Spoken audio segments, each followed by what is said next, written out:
figuratively, we're tying kids down and making them watch pornography. Our introduction to sexuality is often unhealthy. Sex is the height of intimacy. What does healthy sexuality look like? It's not my identity that I'm alcoholic. It's a disease that I have. What is healthy sexuality? How do we define it? Maybe healthy sexuality is a serious issue too. Welcome to the In Search of More podcast. I am your host, Eli Nash. Join me weekly on my quest for more from myself and more from this world. We'll see you on the other side. Ryan Carter, here we are. New chairs. I'm happy but saddened at the same time, man. I like the couch, but I think this is a step in the right direction. I like this. We can always pull it back in. People will know we're still friends, even if we're not sharing the same couch. For sure. What happened to you guys? You guys not getting along, fighting like the rest of the world? Right. Orthodox Jew and a black man. Everyone's fighting. Right. Everyone's fighting. More love. No, we still get along, even here from this distance. Yeah. 3 feet. This is good. Distance is good? Yeah. Closeness is good. Distance is good. Yeah. What are we talking about today? We're talking about sex. So, I've spoken a lot about sexual abuse, sexual addiction. And in speaking to someone, he said, I don't think everything you speak on private conversations is what you talk on your podcast. Meaning it's meant to give a window into what are some of the conversations that I'm having, what am I sharing with people, but obviously sometimes I got to be protective of private information. Right. Believe it or not, I have some privacy as well in my life. But in this case, it was true, and I don't think it was for the right reasons. I know that anytime you dive into a conversation around sex, it's a little bit dicier. It can bring up discomfort for some people, or it can be taken in the wrong way. But hey, I've tackled the sex abuse and sex addiction, and the reason I gave myself then was, hey, these are serious issues, and we got to talk about it. So maybe healthy sexuality is a serious issue too. So we're going to talk about it. Yeah. So let's talk about it. Where do we start? Where do we start? So let's start with sex addiction, like what it is and then what the parallel is. Because, oftentimes when we've spoken about addiction, I've used the parallel of alcohol or drugs to explain sex addiction, but they're not the same. All you got to do is ask someone who's addicted to both.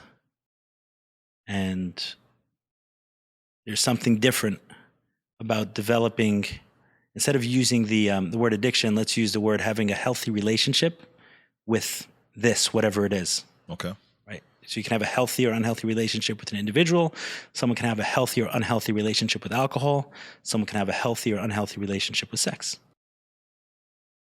I agree. So what does a healthy relationship with alcohol look like? Right. For some people, obviously it's individual dependent, right? These aren't blanket rules. We're not starting a new religion. For someone who's drinking every so often, socially, or even sometimes take the edge off, that can be a healthy relationship with alcohol.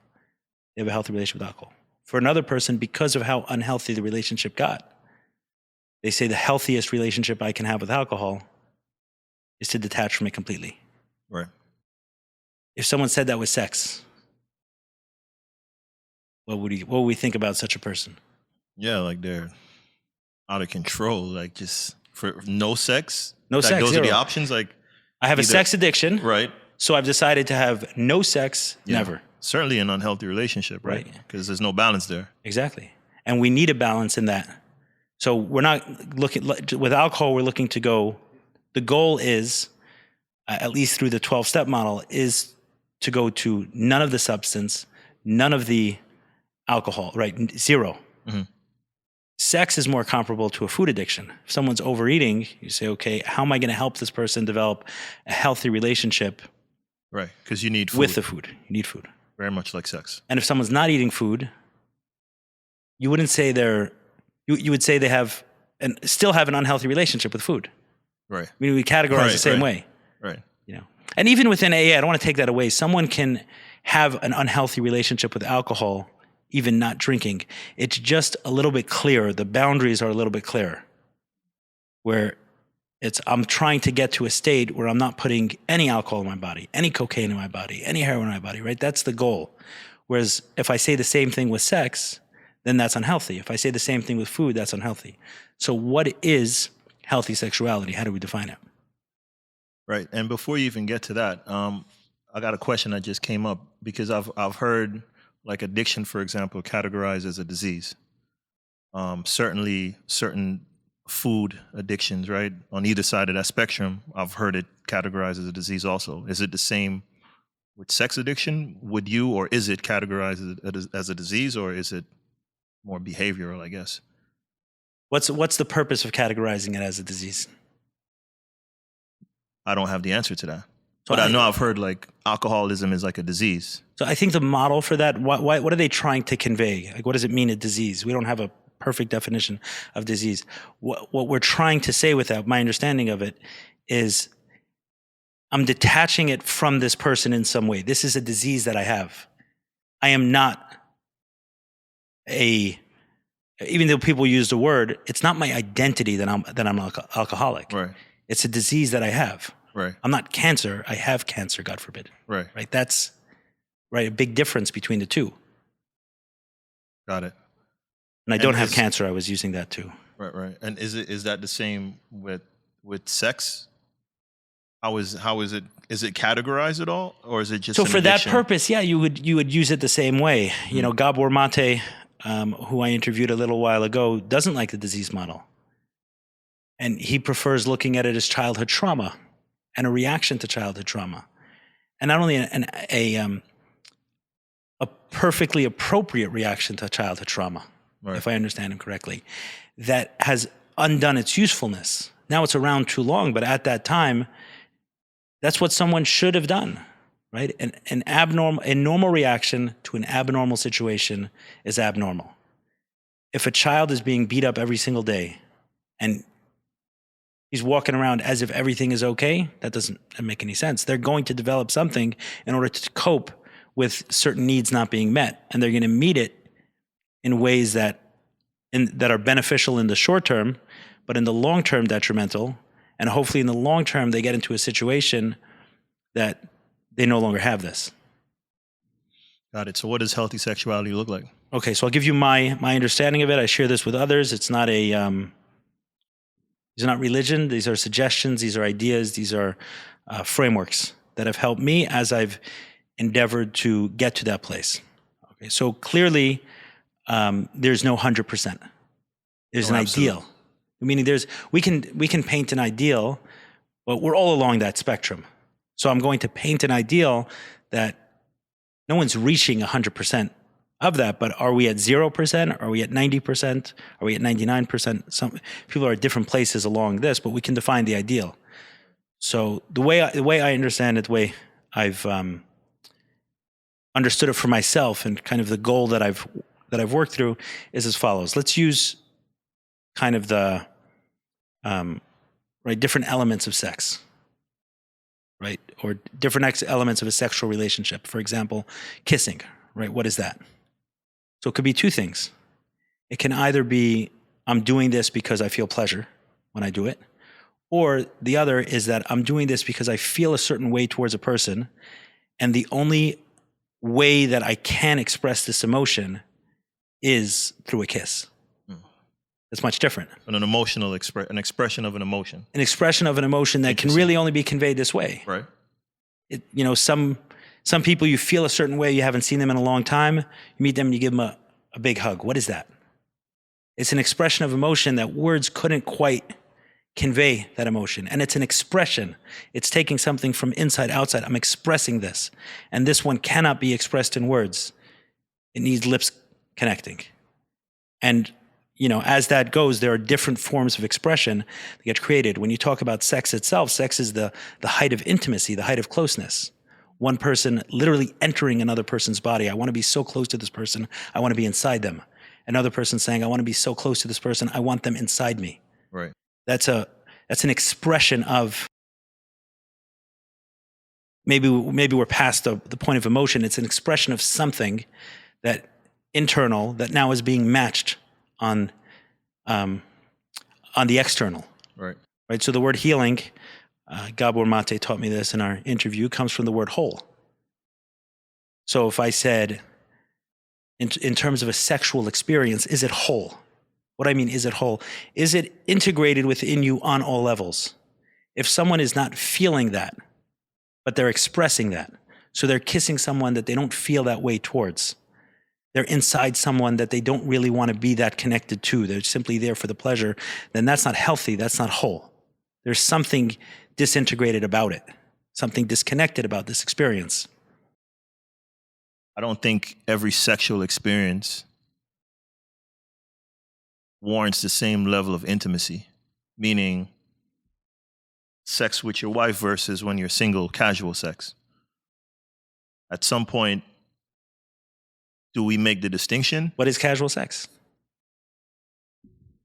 What's the Just purpose for of casual pleasure. sex? Exactly. Right. From So you're there. saying, is that unhealthy? On some level, yeah. On some level. That's my argument. That when I say unhealthy, I'm using that word again. I'm not using a moral judgment. Right. I'm using the word healthy as in whole. If it's whole, it's integrated fully. Yeah, I can use it for pleasure. Great. Let's take the extremes, right? The extremes always have a good way to explain it. Many women who do prostitution or film pornography, they say that during their sexual experiences, they feel like they're leaving their body. Why? They want to disconnect. They want to disassociate from that. Take my own experience. When I was sexually abused, I disassociated from my body. Not only then, but afterwards. I regularly disassociated afterwards from my body, where I felt I was disconnected from it. That is, obviously these are ideals. Every sexual experience is an expression of, I don't know, at this point with your wife, maybe one person is more in the mood than the other, and one person is feeling that expression. And okay, there's a dance in the dynamic of the relationship, but we're not talking about, we're describing an ideal. Right. We're not talking about every situation and where we fall in that ideal. What I do know, and why am I saying this, is because in its healthiest form, imagine two ropes wrapped around together. One we'll call intimacy, closeness, and the other we'll call sex. And those, in its healthiest form, at its ideal, are always going together. When I feel intimate and close to someone, that is when I'm having sex. When I'm having sex with someone, that is an expression of that intimacy. When they get disconnected, that is an unhealthy sexual experience. Now, how disconnected are they? And this is where this theory came from, is for me, it was so disconnected in that if there was any sign of intimacy, when I was steeped in my addiction, if there was any sign of intimacy in that relationship, any sign of closeness, it wasn't the sexual experience I was looking for. Sometimes to the point of knowing the person's name. Was too much. It was too much. Interesting. And you reacted or you coped with that by what? Looking for someone, when I was looking for those addictive sexual experiences, which is a very specific quality, I feel it in my body. I know when I'm looking for that. I know when I'm chasing it. I know when I've experienced that. When I'm looking for, when that's happening, when I was in that space, it was disconnected fully from wanting to know this person, wanting to be close to this person. It had to be stripped from it. But how can I get as far away from that as possible? So that can mean a different person each time.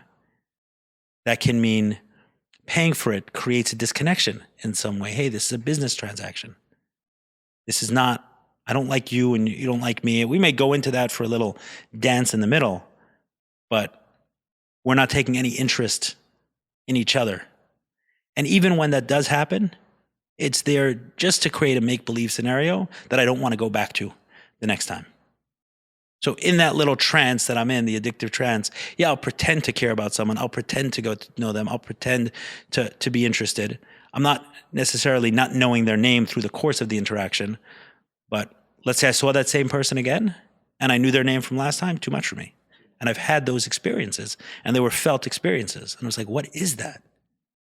What is that? And what it was to me is unhealthy sexuality. In some ways, you can call it an abused sexuality. Do you feel, first of all, how did you get to healthy? I'm going to assume that you're in a more healthy spot now with your sexuality. How did you get there practically? Like, what did you do? The obvious is you had to heal your stuff, right? Right. Just to quantify it, right? We said healthy is an ideal. I'm not pretending Right. that this 100% healthy sexuality. What I would say is, let's say there was a middle line, and on one side of that, this is unhealthy, right? Let's call it 0 to 50. And then there's 50 to 100. I would say that I'm on the 50 to 100 side of the line, like in that space where I'm seeing, I'm aware, I'm cognizant of this link between sexuality and intimacy. And I'm not running away from experiences of sex that have intimacy in it. How many sex addicts do I know who could not sleep with their wife, but were able to have a lot of sex with others? And the wife took it personal. Maybe they're not attracted to me and everything else. Nothing to do with that. This is not about attraction. You should see some of the people he's sleeping with. This is not about attraction. You're much more, anyone would agree, you're much more physically attractive than some of these people he slept with, but there is no intimacy there. So it's a perfect outlet for that unhealthy sexuality. And another place, I shouldn't even say that I'm healthy sexually. That's the wrong way to say it. I can go back into that state, right? That state can come back into a state. So I would say more than 50% of the time, I'm in the 50 to 100. Does that say it better? Yeah. And that awareness of it doesn't let me quite go as far as I once did in separating the two. And I've seen it. I've seen it with my own wife. I've seen it in periods of time where I felt the closest to her. Closest. We did a workshop in Washington, D.C. a few years ago. This was a little before we got engaged. It was an amazing, incredible workshop, my wife and I, with this woman, Heidi Schleifer. And we felt so close during that workshop. And then immediately after that, I pushed her away in ways that I hadn't previously. The difference was because of recovery, because of addiction, because of therapy, because of the tools I was engaging in, I was able to see that and not just push her away, but see myself pushing her away and say, hey, what is that? Now I can talk to someone about it. There was a point in time where I may not have noticed that, I knew her name, and that's why I don't want to have a sexual experience with this person again. Right. What you just listening to what you're saying got me thinking if it's possible to start from a healthy place with sexuality. So I think we do. So when we hit the on button, it's healthy, because my point that the argument I guess I'm going to make is, for most, if not all of us, our introduction to sexuality is often unhealthy. Talk to me about it. Meaning, I got introduced to sex in a very unhealthy way. Now that I'm older and I can look back, and my story is drop on the sand on the beach. Everyone has my story probably. And then I think of how many of us get introduced to sex through pornography. How much of that are you willing to share, if any? How much of that I'm willing to share? Yeah, and think about it, because we are recording. I'm not looking to put you on the spot. But you use the word unhealthy, so define it. I'm not going to share it, but just you asking the question made me, I tend to compartmentalize stuff, but you asking that question just made me unzip both suitcases and put them together. It was super traumatic how I got introduced to sex. But you wouldn't call it abuse. Abuse, no. No. Let me phrase it differently, though, and this is something you've probably heard me say. It certainly wasn't abuse. It wasn't abuse. Right. But let me phrase it differently, and maybe instead of saying it was sexual abuse, was your sexuality abused? The innocence of your sexuality, was it abused in that interaction? 100%. Right. So you say, are we naturally? That's my point is. My point. Naturally, yeah, we're healthy. Naturally, we're healthy, and we come in and we're born, and as our sexuality develops, puberty and so on, I think it wants that expression. I think the teenage love, the pureness and innocence of that, I think that's what would happen if left untouched. But what's happening in society? What's happening in the culture? We're seeing so much of sex stripped from intimacy. So at a very young age, we're being bombarded. We're bombarding kids with a ton of sexuality, and they're seeing sex separated from intimacy. As an example, the average age that kids watch porn is 10 years old. What are they seeing?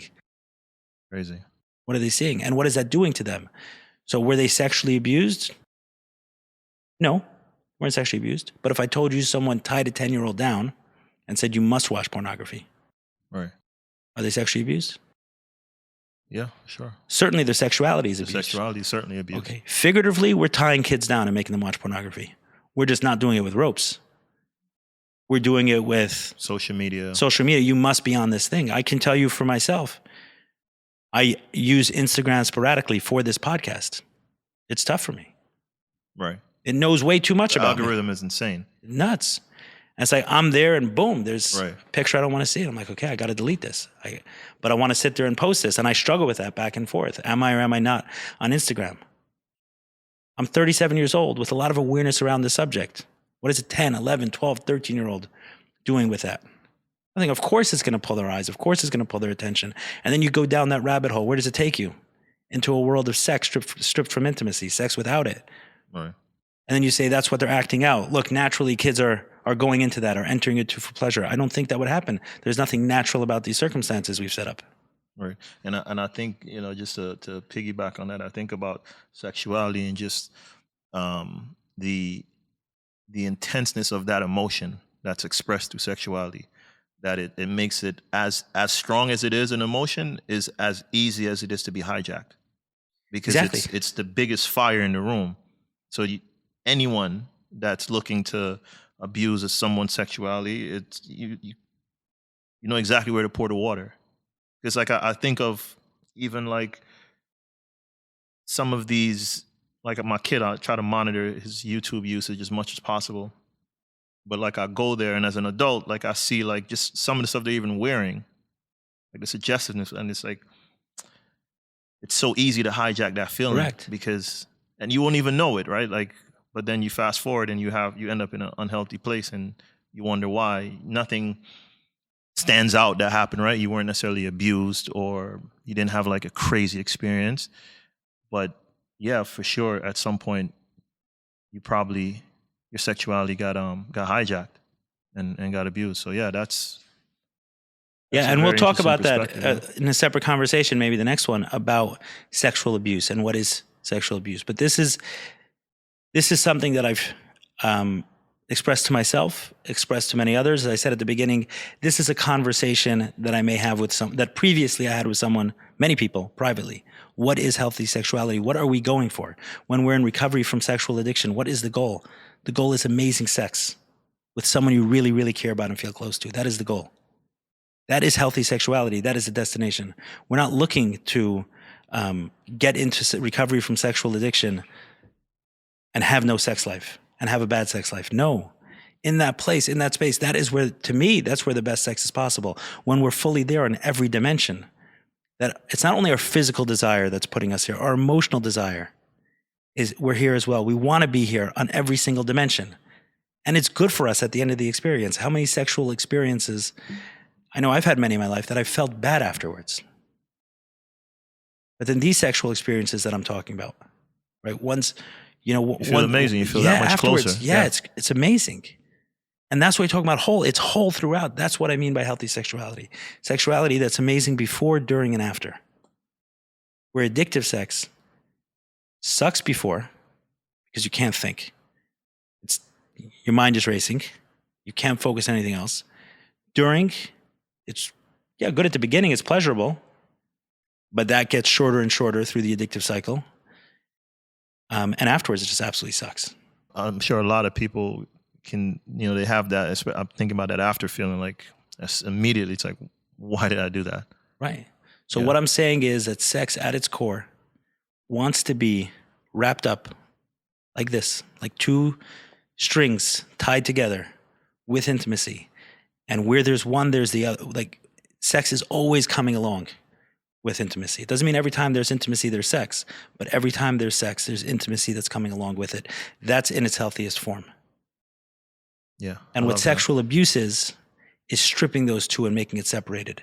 So my first sexual experience, what did it do? It dissociated my body. I didn't want to be there. But a lot of people, it wasn't my experience, although it did capture my curiosity, because I've never felt that. I've never seen that. There were certain things that it captured. It didn't capture me physically, but some women report, some men also, or boys, young children report being physically aroused during a sexually abusive experience. So there's more online, but what's not? So physically they're there, but obviously it's an abusive experience, damaging, traumatic. Years later, they're dealing with this experience. What happened? Not all of them was in that. And with a child, not all of them could be in that. They're not at the space that they can even absorb. You called sexual energy a fire. A child is not at the place that can absorb this fire, that it can play with this fire. Don't let a kid play with fire. There should be no sexuality at all. Eventually, as we learn to harness it, that's the ideal. Sex with intimacy. Amen.